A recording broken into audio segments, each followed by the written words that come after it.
Hi friends, welcome back to my channel Anjiti ఏంటి. మనకు వరి కోయడానికి హార్వెస్టర్ వచ్చింది, చూసుకోవచ్చు.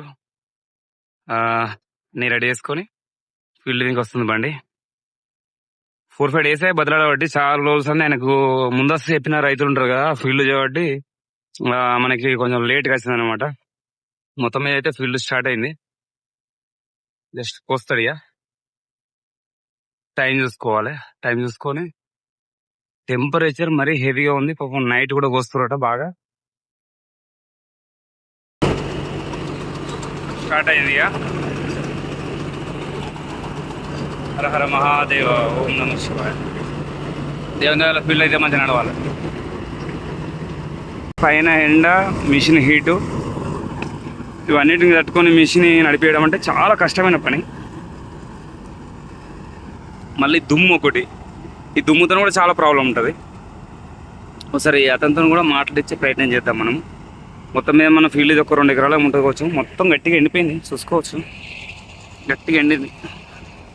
నిన్న కొంచెం గడుపు దూరం చిన్నగా చినుకులు పడ్డాయి. రాళ్ళవాన పడితే మొత్తం బాగా ఇబ్బంది అయ్యే పరిస్థితి ఉండేది. ఆ దేవుని వల్ల మనకైతే ఇలా ఫీల్డ్ అయిపోయిందంటే మనకు కొంచెం టెన్షన్ లేకుండా అవుతుంది. మన ఓనర్ అయినటువంటి owner cum driver Naresh. Hi, నమస్తే. హాయ్, నమస్తే. మరదాకా ఎక్కడికి వచ్చారు? దాదాపు ఫీల్డ్ స్టార్ట్ అయిన 20 రోజుల నుంచి పొద్దున ఉదయం స్టార్ట్ చేస్తే 2 వరకు డైలీ వస్తున్నాం. అయినా కూడా బండి టైట్ అవుతున్నారు. ఈ ఎండకు డ్రైవర్ ఇబ్బంది పడుతున్నారు. ఎవరైనా ఓనర్లు ఉంటేనే నడుపుకుంటూ వస్తే డ్రైవర్ డిపెండ్ అయితే కూడా బండి నడుపుతుంది కష్టం. దాదాపు 40 నుంచి 50 డిగ్రీల మధ్య ఎండ పడుతుంది. ఇప్పుడు విపరీతమైన ఎండకు నిలబడుతున్నాం సార్. మొత్తానికి చెప్పాలంటే పొద్దున ఉదయం 6 గంటలకు స్టార్ట్ చేసాం ఈరోజు ఫీల్డ్ దగ్గర పడ్డదా? ఆల్మోస్ట్ ఇంకో 4-5 రోజులు 3 రోజులు అయితే అయిపోతుంది ఆల్మోస్ట్. ఇక అయితే ప్రతి సంవత్సరం కాకుండా ఈ సంవత్సరం ఎండలు బాగున్నాయి కదా, ఈ ఎండలతో మీకు ఎట్లా? ఎండలు నేను మిగిలిన ఉన్న సంవత్సరం అయితే ఎప్పుడు చూడలే. విపరీతమైన ఎండ, అసలు బ్రీతింగ్ కూడా ప్రాబ్లం అవుతుంది. ఎండకు అంత విపరీతమైన ఎండ పడుతుంది. బండి మీద ఇప్పుడు నేను ఒక 5 నిమిషాలు నిలబడితేనే నాకు కాళ్ళు మంటలు పడుతున్నాయి. అసలు మా కాళ్ళకు పొక్కులు వస్తున్నాయి. మొత్తం పొక్కులు వస్తున్నాయి. ఎందుకంటే రైతు 6 నెలలు కష్టపడి పంట చేతికి వచ్చేది ఇదే టైం కాబట్టి మనం ఒక్కరు వాళ్ళ కోసం ఇబ్బంది పడటం తప్పలేదు. అందుకే ఇక మనం ఎంత ఇబ్బంది పడ్డం మంచి, కానీ రైతును గడ్డగేయాలి కాబట్టి ఇంత ఎండలో కూడా కష్టపడిపోతుంది. డ్రైవర్కి రెస్ట్ ఇచ్చి, ఓనర్ నేనే కాబట్టి ఇక కంపల్సరీ డ్రైవర్కి ఎండ కూడా రెస్ట్ ఇచ్చి నడపాలి, తప్పది. వాళ్ళు డబ్బులు ఎప్పుడు ఇస్తారనేది మ్యాటర్ కాదు, కానీ రైతు పంట వచ్చినప్పుడు వాళ్ళ ముఖం నుండి నిజమైన హ్యాపీనెస్ మాకు బాగా సంతోషంగా ఇస్తుంది. అదే ప్రతి సంవత్సరం ఎన్ని గంటలు ఫీల్డ్ పోతావు? దాదాపు 300 చిల్లర. 350 పోతావు. గత సంవత్సరం కంటే ఈ సంవత్సరం ఎండలు అయితే ఎక్కువ అంటావు. విపరీతమైన ఎండలు. ఈ ఎండలు అయితే నేనైతే ఎప్పుడు చూడలేదు. డ్రైవర్లు కూడా బాగా ఇబ్బంది పెడతారా? బాగా ఇబ్బంది పడతారు పాపం. వాళ్ళని కూడా ఏమనలేని పరిస్థితి. వాళ్ళు ఎంత కొడతారు పాపం. వాళ్ళకు ప్రాణాన్ని తెగించి వాళ్ళు ఒకరోజు రైతు వరి వస్తున్నంతసేపు ఉంటేనే వాళ్ళు నిలబడతారు. నెల రోజుల నుంచి ఒక గంట కూడా రెస్ట్ లేకుండా పని చెప్పారు. వాళ్ళని కూడా ఏమనలేని పరిస్థితి. అయితే నా ఇంపార్టెంట్ క్వశ్చన్ ఏంటంటే, చాలా మంది పైసలు ఎక్కువ తక్కువ ఉండి ఏం చేయాలని అర్థం కావట్లేదు. హార్వెస్టర్లు, జేసీబీలు కొందామనుకుంటారు కదా. జేసీబీ అంటే వేరే విషయం, మరి హార్వెస్టర్ కొందామనుకున్న వాళ్ళకి నీ సలహా? డబ్బుల కంటే అన్నిటికంటే అనుభవం గొప్పది. కొనడం విషయం కాదు, దాన్ని మెయింటెనెన్స్ చేసి రావాలి, వర్క్ రావాలి, డ్రైవింగ్ రావాలి, ఏదైనా రిపేర్ అయితే చేసుకునే తత్వం ఉండాలి. పైసలు ఉన్నాక ఏమో మిషన్ తీసుకొని చిటికడ పెడతాను అర్థం. అదే 20 సంవత్సరాల ఎక్స్పీరియన్స్ లో నేను ఉన్న సంవత్సరం చాలా ప్రాబ్లమ్స్ ఫేస్ చేసిన. ఇప్పుడు అన్ని వాటి గురించి తెలుసు కాబట్టి నేను ఫ్రీగా చేసుకోగలుగుతున్నా. దాదాపు నువ్వు తీసుకుని ఎన్ని సంవత్సరాలు అవుతుంది? దాదాపు ఇప్పటికి 8 సంవత్సరాలు అవుతుంది. 8 సంవత్సరాలు అవుతుంది. 8 సంవత్సరాలు అవుతుందా? ఓకే. 8 సంవత్సరాల అనుభవంలో ప్రతి బండి కొంటారు కదా చాలా మంది, ప్రతి ఓనర్కు డ్రైవింగ్ రావడం కంపల్సరీ అవసరం అంటారా? కంపల్సరీ. హార్వెస్టర్ ఫీల్డ్ లో డ్రైవింగ్ రాదు, అసలు మిషనే కొనుక్కోవద్దు. ఎందుకంటే డ్రైవర్ పాపం ఒకరు రాకున్నా కూడా మనం రైతులను ఏమనలేదు. రైతు కోసం అన్న కంపల్సరీ మనం డ్రైవింగ్ వస్తే మనం పోయి పొలం పోయాలి. ఇప్పుడు నేను 4 రోజులు దాన్ని బదిలాడుతున్నా కదా, నేను 4 4 రోజులు దాన్ని బదిలాడుతానుగా, మరి ఇయ్యాల రావడానికి కారణం ఎందుకు? ఇన్ని రోజులు ఎందుకు డిలే అయింది? 4 రోజుల నుంచి మీరు ఒక్కరు కాదు, దాదాపు ఊళ్ళో ఒక 30-40 మంది అకౌంట్ ఫోన్ చేస్తూనే ఉంటారు కంటిన్యూస్. అలాగా ఎవరైతే సీక్వెన్స్ ప్రకారం వస్తుందో వాళ్ళ ప్రకారం మేము పోవడం జరుగుతుంది. నాకన్నా ఫర్దర్ గా ముందుగా అడిగిన వాళ్ళు కూడా చాలా మంది ఉంటారు కదా. వాళ్ళందరూ కూడా మనం కంపల్సరీ కోసుకుంటూ రావాలి కదా. అవునవును. మీకేమో ఒక్కరి పాయింట్ ఆఫ్ వ్యూ మాకు లేట్ అవుతుందని మీకు అనిపించచ్చు. ఎన్నో ప్రాబ్లమ్స్ వస్తాయి, బండి దిగబడతాయి, ఏదైనా ప్రాబ్లం వస్తే ఒక హాఫ్ డే కూడా ఆగాల్సి వస్తుంది. అనుకోకుండా వర్షం పట్టేది, అనుకోకుండా వర్షం పడి ఫీల్డ్ ఆగింది. ఏది కానీ మనం మిషన్ అనేది అనుకున్న టైంకి రీచ్ అవ్వాలంటే చాలా కష్టమైంది. ఇది ఒక ఓనర్ కమ్ డ్రైవర్ నడుపుకుంటే వెహికల్ తీసుకుంటే బెటరు. మేము ఓనర్ కాలుగా కాలేసుకొని కూకుంటా 30-40 లక్షలు పెట్టంటే ఆ మిషన్ కూడా కాలుగా కాలేసుకొని అట్నే కూకుంటా అంటది. ఎందుకంటే ఓన్లీ డ్రైవర్తో కాదు ఈ పని, చాలా రిస్కీ ప్రాసెస్ ఉంటుంది. మనది వచ్చి ఆల్రెడీ నిధిలే పోయి మనం ట్రాక్టర్ తీసుకెళ్దాం. గంటకి ఎంత తీసుకుంటారు ఇప్పుడు ప్రస్తుతం? గంటకి ఇప్పుడైతే 2000 తీసుకుంటున్నాం. 2000? ఓకే. మీరు కూడా రైతుని ఆనందపరిచే ప్రయత్నం చేయాలి. ఎందుకంటే 100% నీళ్ళున్నా అట్లున్నా ఇట్లున్నా పోతూనే ఉంటారు కదా. ట్రాక్టర్ డ్రైవర్ కానీ హార్వెస్టర్ వాళ్ళు కానీ 100% లాభార్జన అనేది సెకండరీ, కానీ రైతు సాటిస్ఫాక్షన్ కోసం చూస్తారు. ఎందుకంటే పొలం దున్నేటప్పుడు వారం రైతులు లెక్కేటప్పుడు పొలం దుంటాం. హార్వెస్ట్ ఇంత సీజన్లో ఈ ఎండలో ఇంత కష్టపడుకుంటూ పోతే ఎవరి కోసం? రైతు కోసమే కదా. వాస్తవంగా చెప్పాలంటే డబ్బులు సంపాదించుకోవాలంటే ఎన్నో రకాల ఇన్కమ్ సోర్సెస్ ఉన్నాయి, కానీ ఇది నడిపేయడం కూడా ఒక గ్రేట్. ఒక మిషన్ ఉంటే ఇప్పుడు దాదాపు ఒక 300 ఎకరాలు అంటే దాదాపు ఒక 100 నుంచి 150 మంది రైతులకు మనం సేవ్ చేసినట్టు కదా. అవునవును. ఆల్రెడీ స్టడీ క్వాలిఫికేషన్ జాబ్ వచ్చినప్పుడు వదిలేసిన. ఈ స్టడీ అంటే ఇష్టం ఎంబీఏ. అయితే చాలా మందికి కొన్ని విషయాలు తెలియవు. అంటే బండ్లు ట్రాక్టర్ నడిపే వాళ్ళు కానీ హార్వెస్టర్ నడిపే వాళ్ళు కానీ నాన్ ఎడ్యుకేటెడ్ పీపులే నడుస్తారు అనుకుంటారు.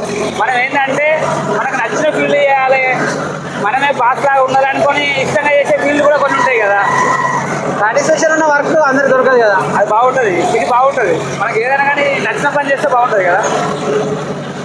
ఓవరాల్గా మన నరేష్ అన్నతో మాట్లాడితే అతని అనుభవాలని అతని ఎక్స్పీరియన్స్ తెలియడం జరిగింది. థ్యాంక్ యూ నరేష్ అన్న.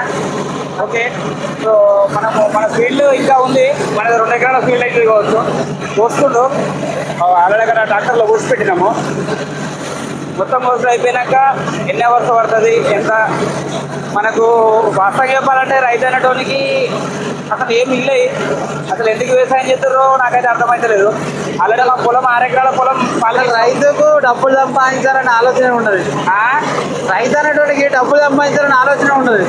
అన్ని పెట్టుబడి అన్ని తీయంగా లాస్ట్ వచ్చేసరికి రైతుకి ఏమీ లేదు. ఏంటంటే డబ్బు ఉన్నాడే డబ్బు సంపాదిస్తాడు, కానీ వాడు హెల్దీ ఉండడు.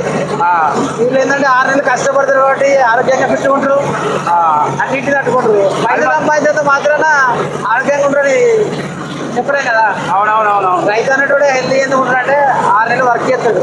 లాభం అనేది రెండో విషయం. 100% 100 మందికి అన్నం పెడతాడు. ఈసారి రాకుండా ఇంకోసారి లాభం వస్తా అనే ఉద్దేశంతో చేసేటోడే రైతు. పోయినసారి వర్షాలు కూడా అందరు నష్టపోయారు. అవును, అట్లా చెప్పి వ్యవసాయం మానేలే కదా. ఈసారి రాకపోతే ఇంకోసారి అంతే. అట్లా కొన్ని సంవత్సరాల తరబడి వెయిట్ చేస్తూనే ఉంటాడు రైతు అనేది. రైతు అనేటోడు లేకపోతే అసలు సమాజం లేదు, సమాజం లేదు, ఏది లేదు. వాళ్ళు పండిస్తేనే కదా మనం తినేది. మీతో మంచి అనిపిస్తుంది నాకు మాట్లాడడానికి. మంచి వాల్యుబుల్ విషయం అనేది మనం డిస్కస్ చేస్తాం కదా. రైతు గురించి గొప్పగా మాట్లాడినప్పుడు ఆ ఫీల్ వేరే అనిపిస్తుంది. ఎందుకంటే మనది రైతు కుటుంబాలే కదా. అంతే కదా, మనం కూడా రైతు ఫ్యామిలీ నుంచి వచ్చింది. నేను హార్వెస్ట్ కొనడానికి కూడా కారణం, నేను మిషన్ల చుట్టూ తిరిగిన. ఒక మిషన్ ఉండే రామంతిలా, ఒక వారం రోజులు మిషన్ దగ్గర వండుకున్నా. వాళ్ళు ఇవాళ రేపత్తా మాపత్తా అనుకున్నా. మిషన్ లేవు రామంతిలా. నువ్వు కొన్నప్పుడు నేను కొనక ముందు ఒకటే మిషన్ ఉండే. అవునవును. నాకు అప్పుడు తెలియదు కావాలని అత్తడు కావచ్చు నేను అనుకున్నా. వాస్తవానికి అందరికీ అందరికి మనం పోయలేదు. కాకపోతే ఏంటంటే ఇంకో 100 మందికి యూజ్ అవుతాం కదా మనం. అవునవునవును. అట్లా ప్లస్ ఏంటంటే మన పంట కూడా మన టైం పోసుకోవచ్చు. కాన్సెప్ట్ తోటి మిషన్ తీసుకోవడం జరిగింది. ఇప్పుడు ప్రెసెంట్ టెంపరేచర్ డైలీ ఎంత ఉంటుంది? 40 పైన ఉంటుంది. 40 పైన ఉంటుంది. ఇప్పుడు వెహికల్ కాడ వచ్చే టెంపరేచర్ ఎంత ఉంటుంది అంటే సుమారుగా ఇంకా డబల్ ఉంటుంది. మాకైతే కాళ్ళు మొత్తం తోడు ఇక్కడ నిలబడితే ఇక్కడ నుంచి వచ్చే హీట్ ఏ రేంజ్ వస్తానంటే ఇక్కడ నిజంగా మస్తు కష్టమైన పని ఇది. కానీ ఎంత కష్టమైనా రైతు ఏ పనినైనా ఇష్టంతో చేస్తారు కావచ్చు. మనం ఇట్లా బతుకున్నాం. నిజంగా గ్రేట్ థింగ్ ఇది. ఓకే, థ్యాంక్ యూ నరేష్ భాయ్.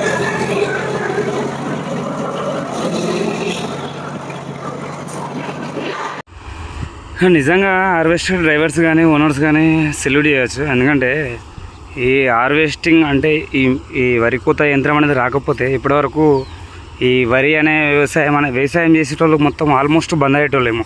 అప్పుడు వెనకట బంతులు కట్టి ఎడ్లతోని వాటిని తొక్కిచ్చి పడుగు తీయడం ఇలాంటి సెక్షన్స్ ఉండే అనమాట. అవన్నీ పోయిన తర్వాత ట్రాక్టర్లతో తొక్కడం జరిగింది. ట్రాక్టర్లతో తొక్కడం తర్వాత ఈ మిషన్స్ వచ్చినాయి. ఇది రైతన్నకు పెద్ద వరంగా చెప్పుకోవచ్చు. ఈ మిషన్ కానీ నీళ్ళలో కోసే చైన్ ట్రాక్ కానీ బాగా కష్టం ఉంటుంది వీటితోని. కానీ ఇవే రాకపోతే ఇక మన పరిస్థితులు ఏ విధంగా ఉన్నటివో ఒకసారి ఊహించుకుంటేనే మరి దారుణమైన పరిస్థితి.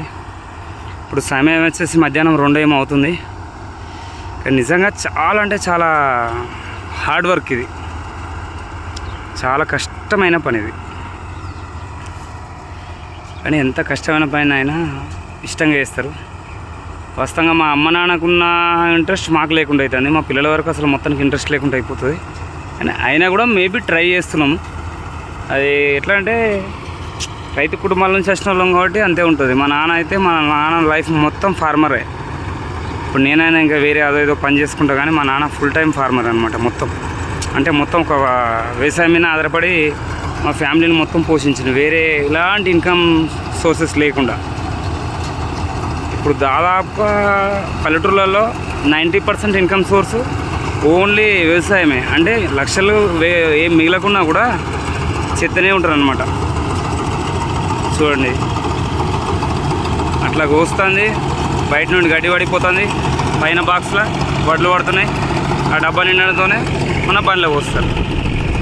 రియల్లీ గ్రేట్ థింగ్ ఇది. ఈ టెంపరేచర్కి చాలా ప్లేస్లల్లో బండ్లు కూడా ఫైర్ అయిపోయినాయి హీట్కి.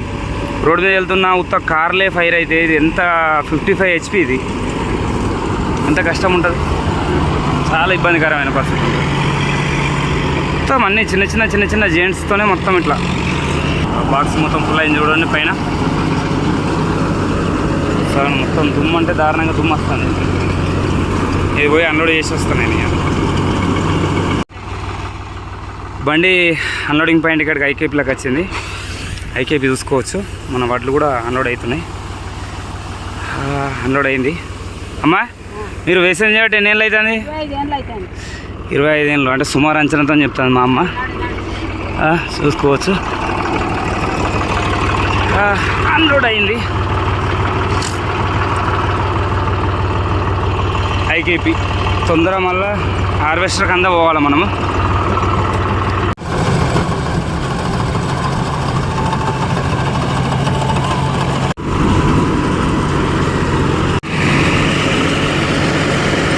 చూసుకోవచ్చు ఎంత దుమ్ములేస్తుందో, మొత్తం దుమ్ము. ఇలాంటి మరిన్ని వీడియోస్ కోసం మన ఛానల్ని సబ్స్క్రైబ్ చేయండి, లైక్ చేయండి, షేర్ చేయండి. జై హింద్.